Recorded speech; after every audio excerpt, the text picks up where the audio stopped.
Точакот кога се користи дава една многу голема слобода на користење, се движиш, ја доживуваш околината околу себе, тоа што не можеш да го добиеш со било кое друго превозно средство. Слободен си како кај пешак, а подвижен си како во кола. И тоа е една таква прекрасна спојка што ниту со пешачењето, ниту со други конвенционални превозни средства не можеш да ја добиеш. Велосипедот секако дека го гледаме нели како превозно средство, исто така и како стил на живење, затоа што секој израснал со велосипед, нели, така да со текот на времето како што повеќе го користи се приврзуваш кон него и нормално дека ти станува некој лајфстайл.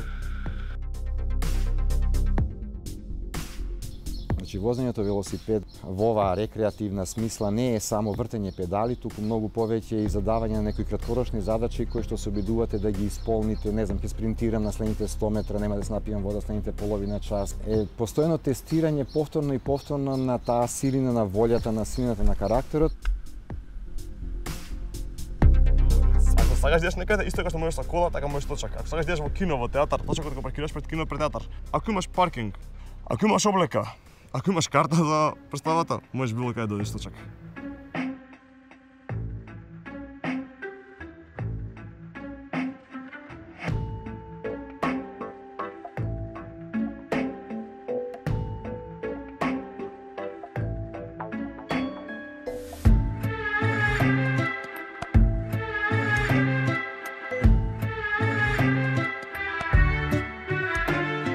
Возењето велосипед произведува во организмот, односно го зголемува бројот на еден ензим кој што е поттикнувач на задоволството во човековиот организам. Нема поубаво, создава една таква зависност да не можеш да се откачиш од него.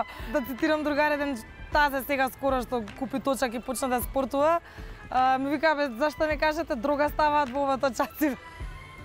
Требаше да ме предупредите. Зголемувањето на лачењето на ензимот создава една специфична зависност кај велосипедистот, која што е многу чудна. Јас сум најнерасположен кога ќе заврне снег или кога врне дожд. Тоа значи дека не можам да возам точно.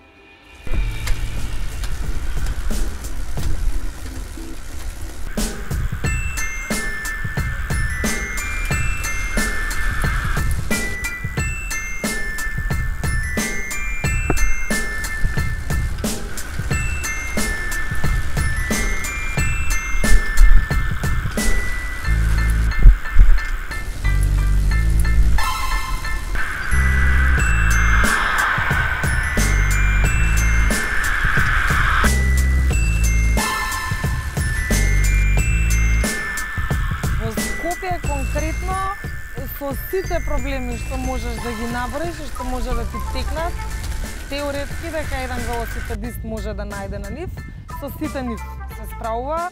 Секој дека се соочува со проблеми, тоа е, мислам, исто дали е велосипедист, дали е кога сте во кола, нели, секој се соочувате проблеми, тоа е некој ниво на култура, нели, на однесување. А инаку Скопје има совршени предиспозиции да биде добар велоград, бидејќи рамен пред се, има широки булевари, има широки улици, но голем проблем е што не ги чуваат. Лоша велосипедска инфраструктура подразбира немање велосипедски патеки, меѓутоа и постоечките велосипедски патеки се во лоша состојба, например неслеани рабници, собраќајни знаци, дупки, Имаат семафори на нив, Паркирани возила, денивелиран асфалт, копани делови за светлото на тие семафори. билборди, канти, контењери, коли паркирани, тоа мислам дека doored, завика на англиски, што отвараат врата во истиот момент и ти во тој момент возиш па се слупуваш. И тоа тие се добрите булевари.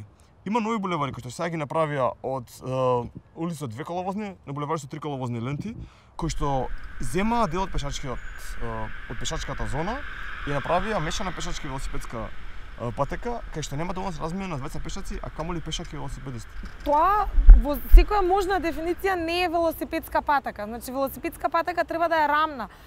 Зашто нови улици не прават со калдрма? Значи тоа би била аналогијата сега да земеме да треба нова улица да пробиеме и да ја направат таа нова улица со калдрма.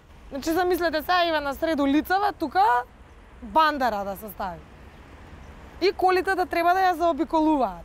На секој семафор да има тротоар, од кој што ќе треба да се симнат, па после кога ќе го поминат семафорот, пак да се качат. Тоа е аналогијата, така? Океј, ај вака сега, во 6 сат по Партизанска возам. Значи, прво, избројав дека имаше точно 15 велосипедисти од еден семафор до друг семафор, тоа е од 2 до Карпов 4. Тие 15 велосипедисти возевме значи на тесен пат, голем дел нив возеа на пешачката зона, некои на коловозот, поради што нема добро наше течение, моравме меѓу себе да се маваме кога поминувавме. Исто е тој дел. Имаше високи рабници, а мојот точак како што е, секоја можна вибрација, секоја можна дупка, секоја можен удар, скокам кога сум на родео, кога сум каубоец. Понатаму, не можам да не кажам дека имаше паркирани коли минимум по 2 до 3 на секој дел помеѓу два семафори, морав да одам со сната нога да се буткам по зеленилото кога сум маскирол. Делови кај што за семафорот да добие струја е копано во сред велосипедската патека и морав да се симнувам или доле на коловозната лента или да станам моточак и да го буткам. Плюс имаше луѓе што стоја на велосипедската патека. Технички да не беше ова, како ќе беше баги буткање точак. Застане, пошто јас сум на повик, јас не можам цел ден да чекам. А што да чекате? Да запрете точаците за да идам на повик сум. Сам не е феро. Во Скопје велосипедистите се приморани да возат по коловозна лента каде што се судруваат, односно се среќаваат со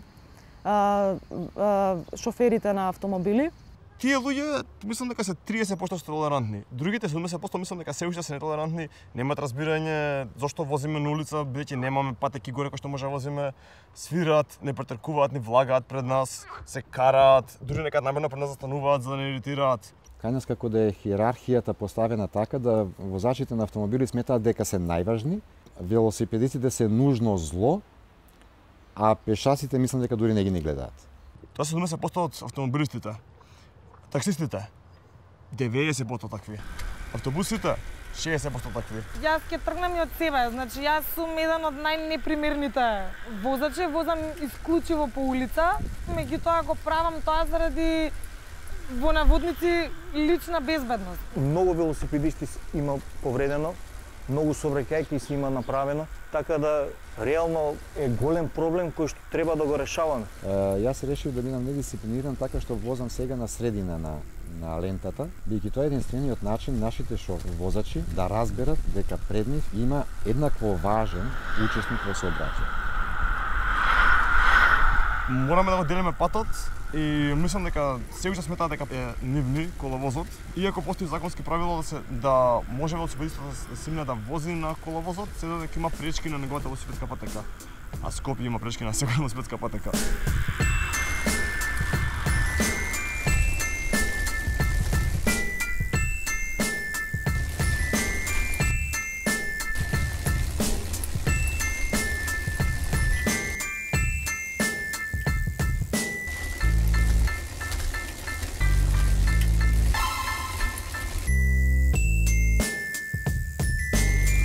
Критична маса е единствено такво движење кое што не става пред себе некои партиски или политички амбиции, туку има само една цел, креање на свест за точаците и за градскиот урбаниот велосипедизам во Скопје. За настанот критична маса дознав преку социјалните медиуми, односно го видов на Facebook дека група точакољупци се собираат за да почнат да разговарат и да менуваат нешто за велосипедските услови во Скопје. Значи, активизам кој што е произлезен од социјални мрежи. Се произлезе на Твитер од една девојка која што сурфала и гледала примери за тоа како се одвива критична маса во други градови. Пиша на Твитер зашто вакво ништо не се случува и кај нас и тука се надоврзаа луѓе и ова баш би било кул. Се направи твитап, тоа е средба на твитерџи, кој што беше јавен, може да дојде било кој, не мора твитерџија. Буквално од еден твит, месец дена потоа, првата критична маса имаше 500 луѓе собрани на точак кои што возеа низ Скопје.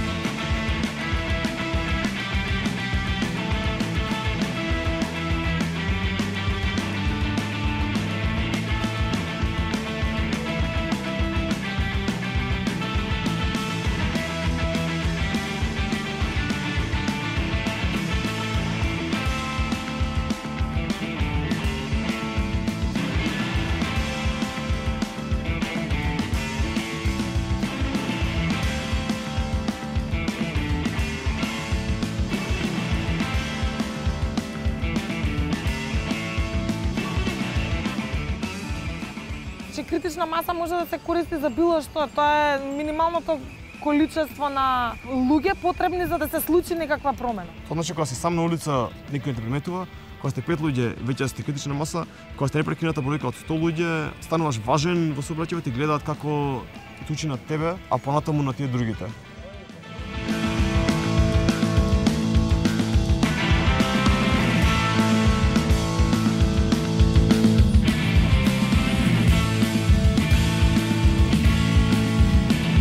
Се случи 2 години роден ден, односно 2 години постоење на настанот критична маса. Собра најголем број на луѓе до сега. Значи мислам дека имаше над 1000 луѓе. Тоа е стварно маркантна бројка. Испрати некоја подлабока порака и до самите велосипедисти, и до надлежните, и до шоферите на автомобили дека на сите тие им треба промена во градот. Буквално тоа што се вози како критична маса може да биде велосипедска патека. Тоа би било прекрасно да стигнеш на работа, прекрасно да стигнеш на факултет. За мене е, например, најпозитивно што критична маса обстана и беше константна, дури и во денови и месеци кога има снег, кога има смог, магла, кога врне дожд. Буквално сите велосипеди што беа по подроми постанови скрини, значи се извадија на улица, сите луѓе што има велосипед, сите ги извадија и значи ги користат, да. Треба така да е секоја сабота, секоја недела, ако може секој ден, а не само еден ден во годината како критична маса. Сигурно има добри работи во тоа што се случува со критичната маса. Сигурно влие позитивно на луѓето. Меѓутоа, реално мислам дека е некоја многу блага варијанта во однос на тие кои што треба да решат да биде подобро за велосипедот. За жал, такво е општеството за дали како индивидуум или како група да покренеш било какви промени, треба да си прилично агресивен и да им се качиш на глава. За во наводници да кажам да се отарасат од тебе. Верувам во тоа дека само треба да се издржи, бидејќи бројот на учесници се повеќе и повеќе се зголемува. До оној момент кога критична маса, односно на точак, нели, навистина ќе стане критична маса на точак кој што ќе има влијание во градскиот сообраќај и во промената на односот, нели, на возачите кон велосипедот како еден елемент на урбанитетот многу повеќе, значи на култура урбана, отколку на едносно превозно средство низ градот. Критична маса е прилично неагресивна. Значи, само возиме и им покажуваме, окей, тука сме, видете не, треба да направите нешто за нас. И сега, дали е тоа правиот начин или не знам. Може, ајде, 10, 9, 8, 7, 6, 5, 4, 3, 2, 1, ајде! Тоа е Скопје, тоа е моето Скопје, тоа е моја критична маса. Браво, дечки! Браво! Секоја чест, браво што дојдете за нас 25 пати. Се надеваме дека се толку ќе дојдете, може 3 пати повеќе, ако може 100 пати повеќе.